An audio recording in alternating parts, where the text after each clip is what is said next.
খুব খারাপ লাগছে। এতটা খারাপ লাগছে না, মানে বলে বোঝাতে পারবো না। ইউটিউব লাইভটা আমি একে দিয়ে কাটিয়ে দেবো, কিন্তু রাখতে পারলাম না।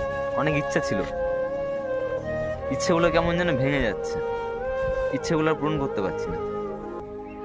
পরিস্থিতি খুব খারাপ চলছে, জানি না পরিস্থিতি কোনোদিন ভালোই উঠবে কিনা, এটুকুই বলো। Hello friend, welcome to my new vlog. কেমন আছো তোমরা? আশা করছি সবাই ভালো আছো। তো আমিও ভালো আছি, তোমাদের ভালোবাসাতে আছি কোনো রকম।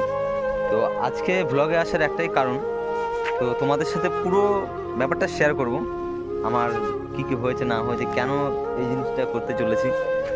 তো যাই হোক, পুরো ব্যাপারটা তোমাদের সাথে আমি শেয়ার করব। তো তার আগে আমার চ্যানেলে যদি তোমরা যদি নতুন হয়ে থাকো, আমার চ্যানেলটি অবশ্যই করে সাবস্ক্রাইব করে দেবে, পাশে থাকা বেল আইকন ঘন্টাটা বাজিয়ে দেবে।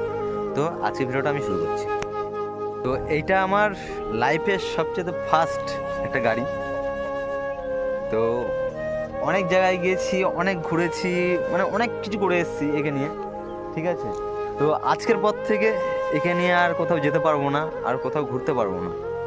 কোনো ইচ্ছে পূরণ একে নিয়ে আর আমি করতে পারবো না, সত্যিটা বলতে যেটা, আর পারবো না কোথাও যেতে। একটা কথা কি জানো, মানে মানুষের পরিস্থিতিটা এমন জায়গায় চলে আসে না, পরিস্থিতি মানুষকে এমন কিছু করতে শিখিয়ে দেয় যে সেই মানুষটা একটা কাজ করতে বাধ্য হয়। আজকে আমি আমার এই মানে টোটো গাড়িটা বেচে দেওয়ার একটা উদ্দেশ্য বলতে গেলে, যেটা মেন কারণ, মানে কিছু কারণে আমার এক জায়গাতে কিছু টাকা ধার হয়ে গেছিলো, ওই কারণে ওকে আজকে বেচে দিতে হচ্ছে। সে আজকে চলে যাবে অন্য কারোর কাছে, আবার হয়তো অন্য কেউ চালাবে গাড়িটাকে, অন্য কেউ ওখানে ঘুরবে। জানি না আমার মতন করে ওকে রাখতে পারবে কিনা আমি জানি না। আশা করি আমার মতন করে হয়তো রাখতে পারবে না, আমি যেভাবে রাখতাম ওকে পারবে না। সত্যি এটা মানে আমাকে অনেক সাথ দিয়েছে, আমাকে কোনোদিন না ভোগায়নি। মানে আমার গাড়িতে যদি চার্জ যদি অল্প থেকেছে না, মানে ওর প্রতি একটা বিশ্বাস ছিল যে না, আমি ঠিক বাড়ি চলে যেতে পারবো, আমার কোনো অসুবিধা হবে না। কারণ ঠিক আমি চলে আসতে পেরেছি বাড়িতে, রাতে বেরাতে যেখানে আমি গিয়েছি ওকে নিয়ে আমি ঠিক সুস্থভাবে বাড়ি ফিরতে পেরেছি। কিন্তু হয়তো আজকের পর থেকে আর পারবো না সেটা করতে। একটু পরিস্থিতির কারণে ওকে আজকেও অন্যজনের হাতে তুলে দিতে হচ্ছে, কিছু টাকার বিনিময়ে।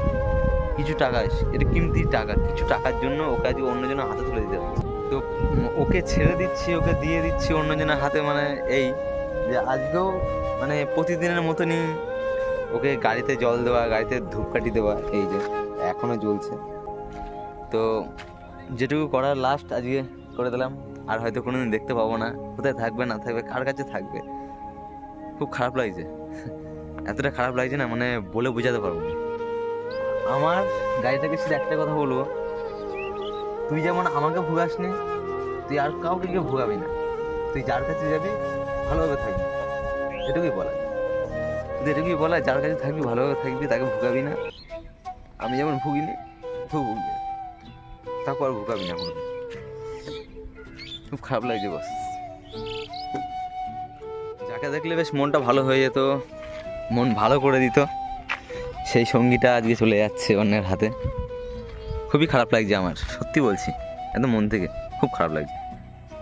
আর হয়তো দেখতে পারবো না, কোথায় যাবে, কার কাছে যাবে জানি না, বাট আর একটু পরে আসবে, এসে নিয়ে চলে যাবে। এই উদ্দেশ্যে ভিডিওটা করা, বাট আসবে একটু পরেই। তো চলো, আর কিছুক্ষণের অপেক্ষা, আসবে, এসে আমার এই সোনার হরিণটাকে নিয়ে চলে যাবে। আর সোনার হরিণটাকে কোনো দেখতে পারবো না।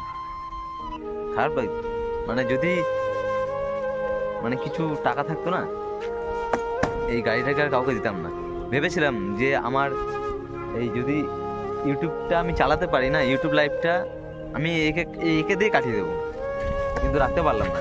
অনেক ইচ্ছা ছিল, ইচ্ছেগুলো কেমন যেন ভেঙে যাচ্ছে, ইচ্ছেগুলো আর পূরণ করতে পারছি না।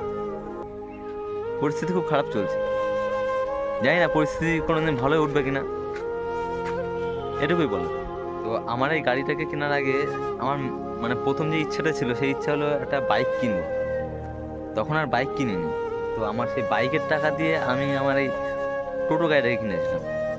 কিন্তু তার সাথে দেখতে দেখতে 3টে বছর কীভাবে কেটে গেলো নিজে বুঝতে পারলাম। থাক, যেখানে থাকবে ভালো থাকবে, যেন সেই মালিককেও না ভোগাই, আমাকে তো কোনোদিন ভোগায়নি, আর তাকেও যেন না ভোগাই। আর আমার গাড়িটাকে দেখলে তোমার সবাই চিনতে পারবে, আমি লিখেছিলাম এই যে পিতা মাতার আশীর্বাদ। বেশ, এখনো লেখাটা আছে, জানি না সে রাখবে কিনা। আমার আবার আশীর্বাদ সবসময় গাড়িতে থাকে। তো কিছুক্ষণ আগেও দেখেছো যে আমার কাছে গাড়ি ছিল, বাট এখন আর নেই, আর দিয়ে দিলাম অন্য অন্য কারোর কাছে। আর তখন আমি ভিডিওটা করতে পারিনি, তো আমি এসে আবার ভিডিওটা শুরু করলাম। এই যে এই কটা টাকার বিনিময়ে আমি আমার গাড়িটা বেচে দিলাম। বাট এই কটা বলবো না, তোমরা দেখতে পাচ্ছ, এটা অনুমান করতে পারবা যে কত টাকা হতে পারে। যে জাস্ট যাই হোক, বিক্রি করে ফেললাম। মানে এটা সঙ্গী ছিল, সঙ্গীটাকে হারা করে ফেললাম। অনেক কষ্ট হচ্ছে আজকে, কষ্টর মাঝেও তোমাদের সাথে কথাটা শেয়ার করলাম।